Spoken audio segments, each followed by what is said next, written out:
Lors de ma réception de mariage, alors que les invités riaient encore et sirotaient du champagne, mon beau-père, Martin, se leva de sa chaise sans prévenir. Il arracha le micro des mains du témoin, le visage fermé. Je tenais la main de Noah sous la table, sentant ce mélange d'excitation et de nervosité, sans la moindre idée de ce qui allait se passer. La grange était illuminée de guirlandes lumineuses, les tables vibraient de conversation et de célébration, et je m'autorisais enfin à croire que le bonheur pouvait être quelque chose qu'on garde. Puis Martin parla, et toute l'atmosphère se brisa comme du verre éclaté. « Je pense que tout le monde ici devrait savoir, dit-il d'une voix ferme et tranchante. Elle en a après son argent, c'est tout. » La salle se figea. Les fourchettes restèrent en l'air. Les conversations s'éteignirent. Des centaines de regards se tournèrent vers moi, la joie laissant place à la confusion, au choc, à la suspicion. Je souris. Parce que pleurer lui aurait donné du pouvoir. Je souris malgré le nœud dans ma gorge, malgré la honte qui me montait à la poitrine. Noah serra ma main plus fort. Tout son corps s'était tendu à côté du mien, mais aucun de nous ne bougea. Martin restait debout, droit, confiant, savourant chaque seconde du silence qu'il avait semé. Je voulais me défendre. Me lever et dire qui j'étais vraiment, pas une profiteuse, mais une femme qui avait reconstruit sa vie morceau par morceau après avoir été laissée sans rien. Mais je ne dis rien. À cet instant, le silence me semblait plus fort que n'importe quel mot. Les invités se tortillaient, mal à l'aise. Certains murmuraient. La plupart se contentaient de me fixer. Alors, en silence, Ellie glissa de sa chaise. Mon fils de 8 ans s'avança, avec sa serviette toujours coincée dans le col de sa chemise, vers le micro. Son petit corps paraissait encore plus petit sous les poutres hautes de la grange, mais ses pas étaient assurés. Je commençai à me lever, le cœur battant à tout rompre, mais je m'arrêtai quand il se tourna vers moi. Son expression était calme. Sûre d'elle. Il se tourna vers Martin, s'arrêtant à quelques mètres de l'homme qui venait d'humilier sa mère devant tout le monde. « Papy, dit Ellie d'une voix claire, tu veux que je raconte ce que tu as fait à mamie ?» Le silence se rompit. Un verre glissa des mains de quelqu'un et se brisa au sol. Des halètements parcoururent la salle. Toute l'attention qui était braquée sur moi quelques instants plus tôt se détourna dans un tourbillon pour se poser directement sur Martin. Il ouvrit la bouche, mais aucun mot n'en sortit. Son visage perdit toute couleur. Pour la première fois de la soirée, je n'étais plus la coupable sur le banc des accusés.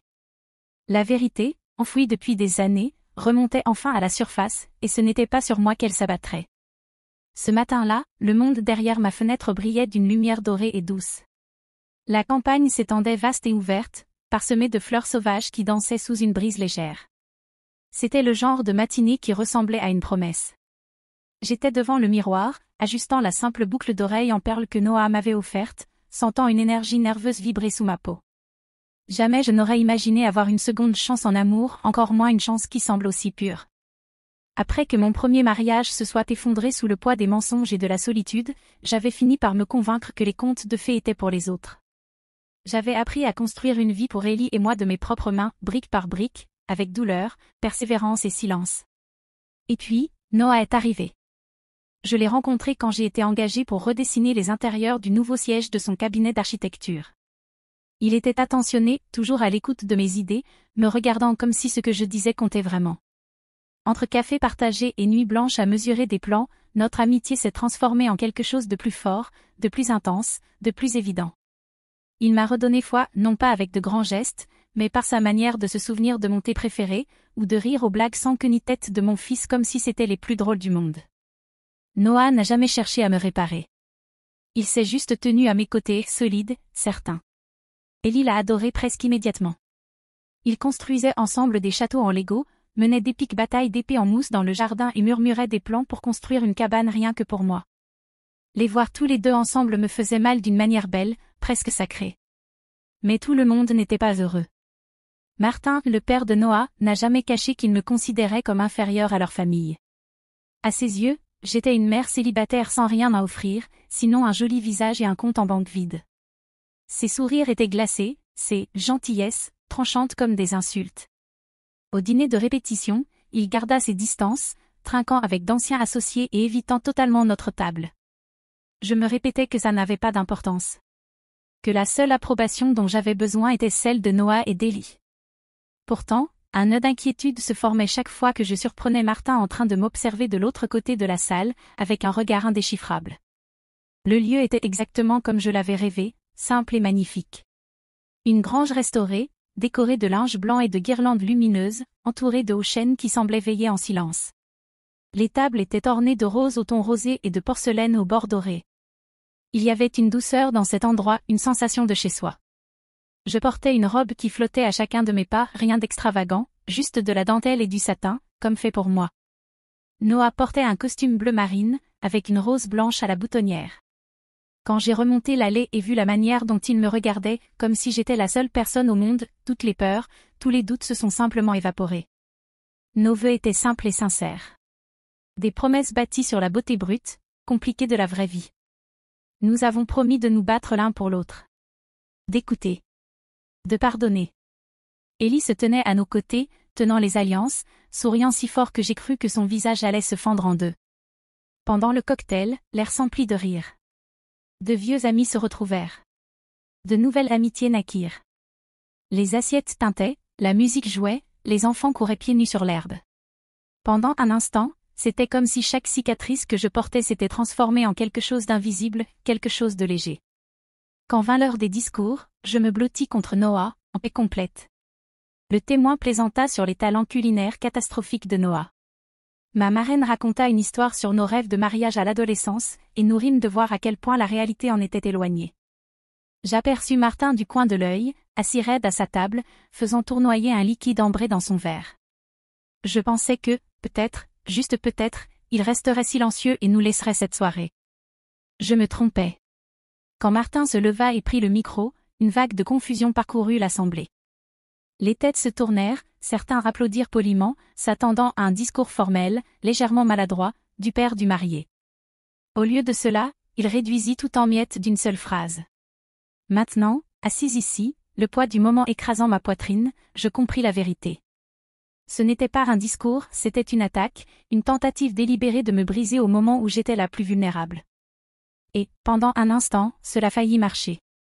Jusqu'à ce qu'Ellie, de ses petits pas fermes, me rappelle que le plus grand amour dans cette pièce n'était pas celui qui cherchait à contrôler, mais celui qui choisissait de se lever, peu importe à quel point on pouvait être petit ou effrayé. Les mots de Martin restèrent suspendus dans l'air, lourds et tranchants. Elle en a juste après son argent. Pendant une seconde, personne ne bougea. Le groupe de musique arrêta d'accorder ses instruments. Les conversations moururent au milieu d'une phrase.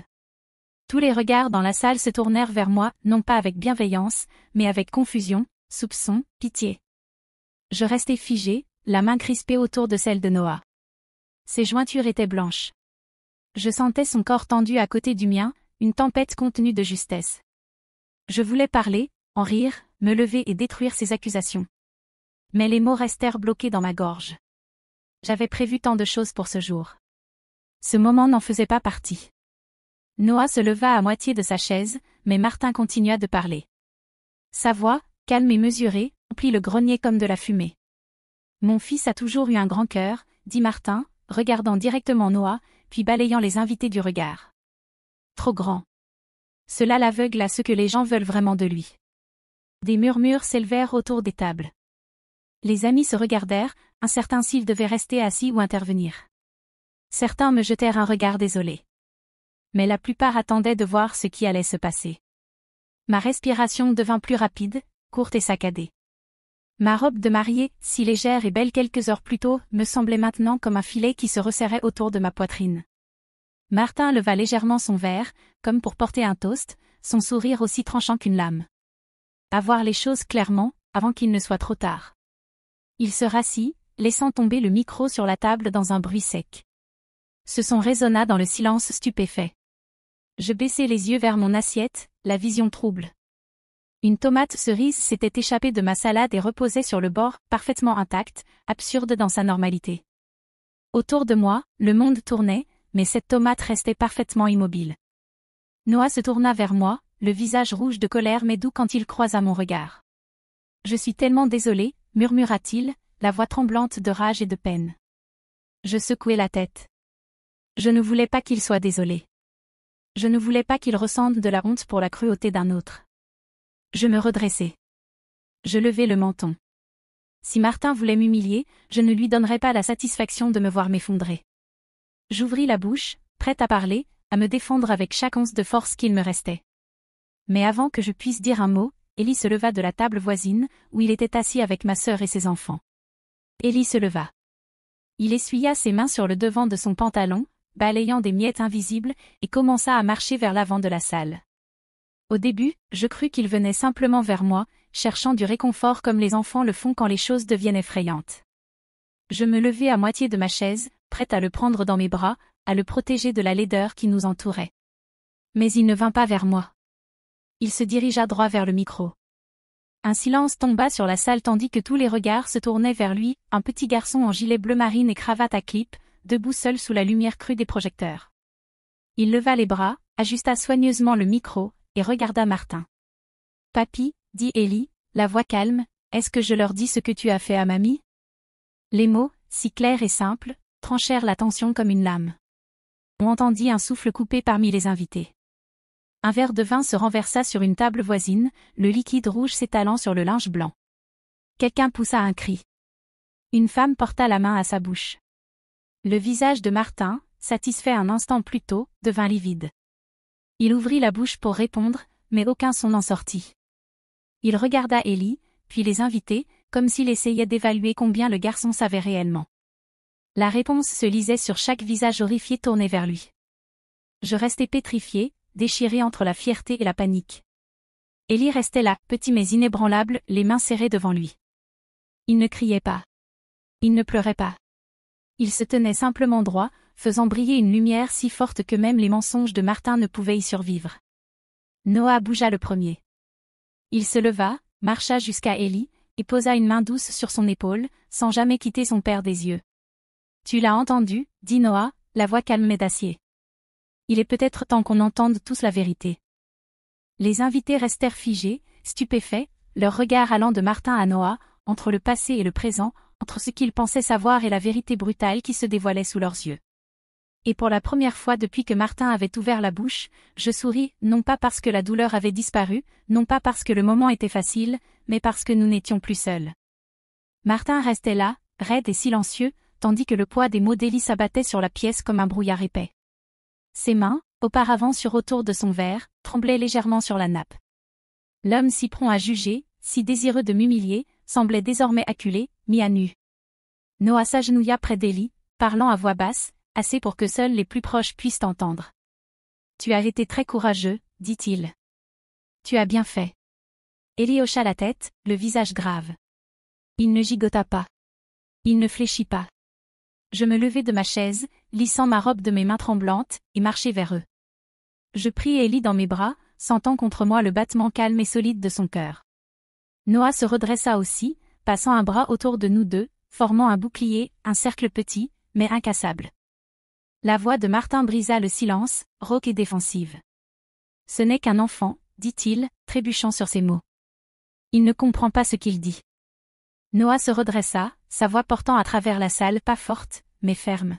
« Alors peut-être devrais-tu nous l'expliquer, dit-il. Explique ce qu'il a entendu. Explique pourquoi ma mère avait peur de rentrer chez elle après son opération. Explique pourquoi elle pleurait au téléphone ce soir-là, me suppliant de rester en ligne parce qu'elle avait peur d'être seule avec toi. » Des exclamations choquées se répandirent parmi les tables. Les invités murmuraient, se penchaient, jetaient des regards de Martin à moi, puis à Noah. Je serrai Ellie plus fort, sans détourner les yeux de Martin. Il se leva soudainement, faisant racler sa chaise sur le plancher de bois avec un bruit brutal. Son visage se crispa sous la colère mais aussi sous la peur, nue et évidente. « C'est une affaire de famille, lança Martin, pas quelque chose à exposer devant des étrangers. »« Non, répondit Noah. Les affaires de famille sont fondées sur la confiance, le respect, l'amour. Tu as détruit tout cela bien avant ce soir. » Un instant, je crus que Martin allait fuir, tourner les talons et disparaître dans la nuit, ne laissant derrière lui que des rumeurs et des ruines. Mais il resta planté là, buté, défiant, trop fier pour fuir, mais trop exposé pour riposter. De l'une des tables à l'avant, l'oncle David, le frère cadet de Martin, se leva. C'était un homme discret, toujours en retrait lors des réunions de famille, toujours la tête baissée. Mais ce soir-là, quelque chose en lui avait changé. Moi aussi, je l'ai entendu, dit l'oncle David, la voix tremblante d'émotion. J'étais là, le soir où tu as dit à Lily qu'elle était un fardeau, que tu regrettais que l'AVC n'ait pas fait le reste. Je n'ai jamais rien dit parce que je pensais que cela détruirait la famille. Mais c'est toi qui l'as fait. Les mots frappèrent comme une fissure dans la pierre. Martin pâlit. Sa bouche s'ouvrit et se referma, cherchant une défense, une échappatoire, mais rien ne vint. Les invités le fixaient désormais, non plus avec confusion, mais avec dégoût. Les murmures montèrent, se transformant en colère, en incrédulité, en compassion pour la femme qui l'avait si profondément trahi. La wedding planée, devinant le désastre, fit discrètement signe à l'équipe de sécurité près de l'entrée. 2 hommes en costume noir s'avancèrent discrètement au fond de la salle, prêts à intervenir. Noah les regarda, puis se tourna vers Martin. « Je pense que tu devrais partir, dit-il. Tu n'es pas le bienvenu ici. » Martin regarda autour de lui, réalisant peut-être pour la première fois que personne ne le défendrait. Personne n'excuserait son comportement. Personne ne ferait semblant que cela n'était jamais arrivé. D'un geste raide, il attrapa sa veste au dos de sa chaise et se dirigea vers la porte. Personne n'applaudit. Personne ne l'appela. Les lourdes portes de bois se refermèrent derrière lui dans un bruit sourd et définitif. Le silence resta suspendu une seconde de plus. Puis Noah se tourna vers les invités, sa voix stable, mais chargée d'émotions brutes et sincères. « Cette femme, dit-il en me regardant, est l'amour de ma vie. Elle n'est pas ici pour autre chose que mon cœur, et je suis plus fier que jamais de l'appeler ma femme. » Je sentis les larmes me monter aux yeux, mais cette fois, elles étaient différentes. Non pas de honte, mais d'un amour brûlant, immense. Les invités se levèrent. Les applaudissements remplirent la grange, non ceux, polis, d'un événement formel, mais des applaudissements sincères, puissants, réels. Les gens applaudirent. Certains pleuraient ouvertement. Et au milieu de tout cela, se tenait Élie, le plus petit d'entre nous, le plus courageux d'entre nous, serrant ma main très fort. Et je compris. Ce n'était plus simplement un mariage. C'était le moment où nous avons reconquis notre famille.